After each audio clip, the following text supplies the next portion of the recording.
Alors, je suis Minkumu Augustin Caleb. Je suis entrepreneur. J'ai créé une entreprise qui s'appelle Mark Food. Alors, Mark Food, c'est une entreprise qui a été créée en 2019. Nous produisons le vin rouge qui s'appelle le Bon Augustin. Alors, cette entreprise a été créée dans quel but? Nous sommes rendus compte qu'en réalité, le Cameroun importe le vin chaque année à hauteur de 200 milliards de francs CFA. Chaque année. Ils importent les boissons. Est-ce à dire qu'il n'y a pas des Camerounais sur place qui ne peuvent pas fabriquer du vin? Est-ce qu'il n'y a pas des plantes ici chez nous qui peuvent servir pour fabriquer du vin? J'ai répondu à cette question et je me suis rendu compte que la réponse était oui. J'ai donc commencé à mûrir le projet étant étudiant à l'université de Ngaoundéré où j'ai fait mes études d'ingénieur agroalimentaire. Et je me suis rendu compte qu'en réalité, nous avons ici chez nous tout ce qu'il faut pour pouvoir fabriquer du vin. Et une des plantes que j'ai appréciées, c'est l'oseille, que vous appelez parfois bissap ou foléré. Il s'agit ici d'un vin rouge fait à partir du foléré, mais une variété particulière qui est la variété Vito. Parce que le foléré a 4 variétés. Et parmi les 4 variétés, il n'y a que la variété Vito qui a les mêmes propriétés que l'eau, que le raisin qui pousse en Europe. Donc si aujourd'hui le raisin disparaît, eh bien vous allez consommer le vin rouge, le Bon Augustin, parce qu'il a les mêmes propriétés que le raisin. Ça, c'est une découverte qui a été faite en 2015 par un Nigérien. Voilà donc autant de raisons qui nous ont poussés pour pouvoir comprendre qu'en réalité, nous pouvons faire de belles choses ici sur place. Le troisième élément qui m'a motivé dans ce projet également, c'est que l'agroalimentaire, c'est un secteur porteur. Tous ceux qui se lancent dans l'agroalimentaire aujourd'hui sont des gens qui seront des millionnaires demain. Figurez-vous que chaque jour, 8 milliards de personnes doivent manger et boire. D'où viendra cette nourriture, d'où viendra ces boissons? Vous voyez donc que l'agroalimentaire concerne tout le monde, sans distinction de race, de sexe, de classe sociale. Alors le projet en réalité est né également pour pouvoir créer des emplois. Ce que vous voyez, nous l'avons commencé en 2019. Nous avons fait un chiffre d'affaires de 100 000 francs. Parce que c'était la première année du démarrage, nous avons fait beaucoup de dégustations pour nous faire connaître. En 2020, à la fin de l'année, nous avons fait un chiffre d'affaires de 475 000 francs. Nous disposons à Douala de 20 boutiques.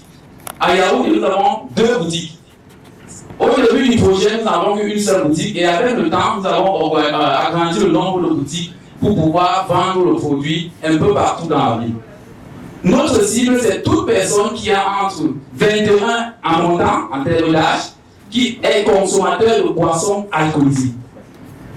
Alors, notre marché est essentiellement limité à 70%, tout simplement parce que il y a des personnes qui ne consomment pas les boissons alcoolisées, par exemple les musulmans, et d'autres personnes qui ont des soucis de santé. La particularité de ce vin, c'est qu'il ne contient pas de sulfite. Tous les vins importés que vous buvez contiennent des sulfites. Et ça, vous n'avez pas besoin de moi pour le vérifier. Regardez juste la contre-étiquette derrière. La toute dernière phrase, vous allez voir en français, en anglais, en espagnol, contient des sulfites. Alors les sulfites, en réalité, c'est les conservateurs qu'on met dans le vin. Notre vin est 100% naturel. C'est un vin qui peut être utilisé en cas d'anémie, il combat toute forme d'anémie.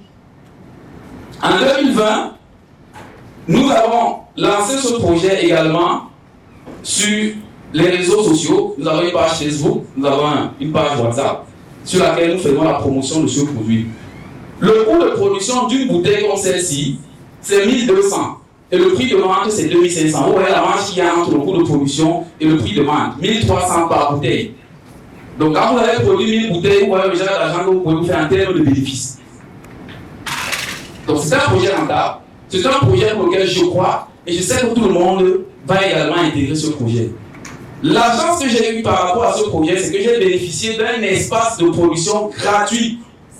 Je produisais d'abord dans une petite maison, une petite case là, et quelqu'un a été intéressé par le projet et puis il m'a offert un espace un peu plus grand pour pouvoir faire la production. Alors avec les 1 million que je vais gagner ici aujourd'hui, lundi matin je serai devant la Nord. Parce que j'ai déjà mon dossier là-bas pour avoir la certification. Il me faut 615 000 francs. pour avoir les vignettes. Vous voyez, notre produit n'a pas de vignettes.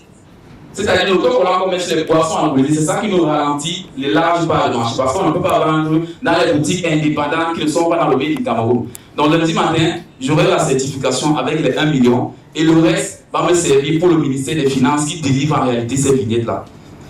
J'espère que vous aurez la chance de déguster ce produit et merci d'avoir écouté ce projet. Nous espérons que dans les prochains jours, vous allez consommer le bon Augustin qui est le vin de l'heure. Merci pour votre témoignage.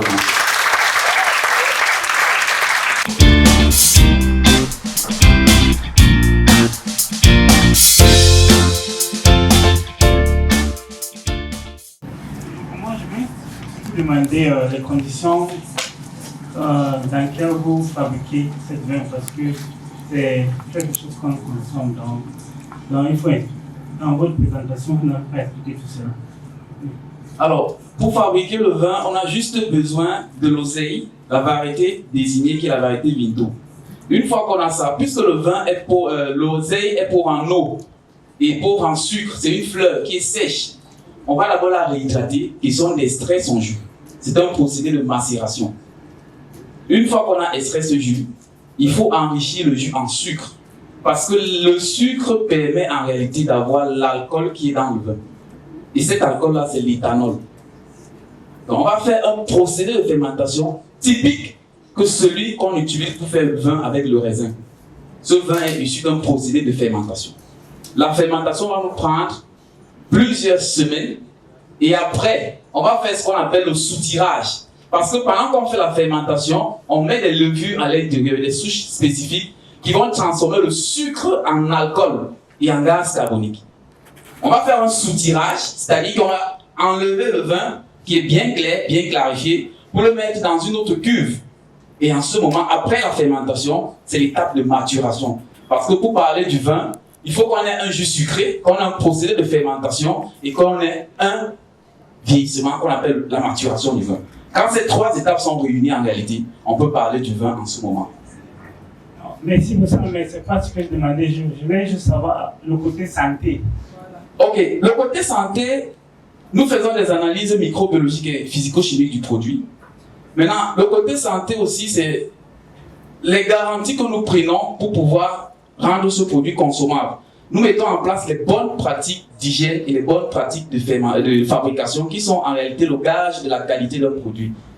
La certification, ce n'est qu'un document qui accompagne cela. Mais à la base, il faut d'abord que l'entreprise respecte les règles d'hygiène, qu'on ne retrouve pas dans le produit fini des levures.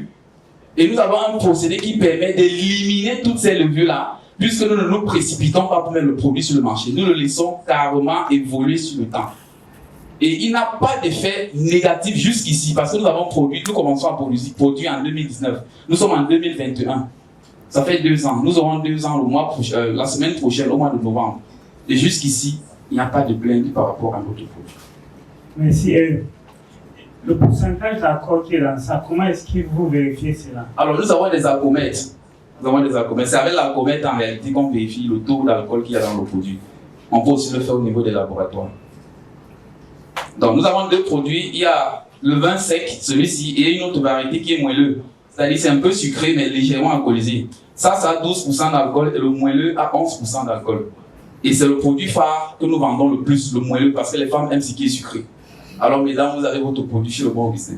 Monsieur Augustin, as you are starting, I will advise you to have the confidence of the population. Make sure that every process that you are doing, you are able to film it, you are able to put on your website so that you can convince people that is prepared in the right hygienic conditions, that if they take it, there will be no problem. Because the fear is that somebody will stay behind in a house somewhere and produce something, do the publicity hype, people start drinking. In about 3, 4, 5 years, your liver, it accumulates in your liver and you have problems. So I think, as a doctor, that's the advice. What do you use in foolery? And I know foolery comes in seasons, right? Because I remember working for the cooperatives, and there are times that actually gets very expensive, there are times that the price is actually affordable. So how do you plan on managing that? given that this is actually a vegetable that comes in seasons. This kind of like the leaves actually come in seasons. So how do you plan on managing that, especially if you're looking at growing? Maybe you want to expand, right, your business. So how will you manage the availability of your raw material? Alors, notre foléré que nous utilisons provient de Garoua. Alors, à Garoua, on a des petits producteurs chez qui on a donné un certain cahier de charges dans lequel on a dit voici la variété qu'on veut, voici la fréquence de livraison, est-ce que vous pouvez nous fournir telle quantité, à quel prix? Parce qu'à Garoua, on vend un sac par exemple de 50 kg à 6 000 francs. Quand ce sac arrive à Douala, il est déjà à 25 000 à cause des charges de transport. Donc à Garoua, on a plusieurs producteurs. J'ai un monsieur chez qui on a signé un contrat. Lui, il produit 80 tonnes de foléré par an. Et il me dit qu'il vend même ça à Guinness ou Burkina Faso parce qu'on ne consomme pas ça au Cameroun. Donc j'ai la matière première à tout moment. Et autre chose qu'on a pris comme disposition, c'est qu'on est en train de vouloir planter ça ici au niveau de BK24. Parce que le foléré a besoin d'un peu de chaleur. À Douala, il y a un peu plus d'humidité. Donc, c'est-à-dire, on est en train de vouloir faire des petits essais pour voir si ça peut être domestiqué ici. Et je pense que c'est possible, puisque la durée de croissance, c'est 6 mois. Généralement, le foléré est disponible à partir du mois d'octobre jusqu'en décembre. Donc, à partir de cette période-là, on peut avoir le foléré à tout moment. Sinon, il y a la matière première. Merci.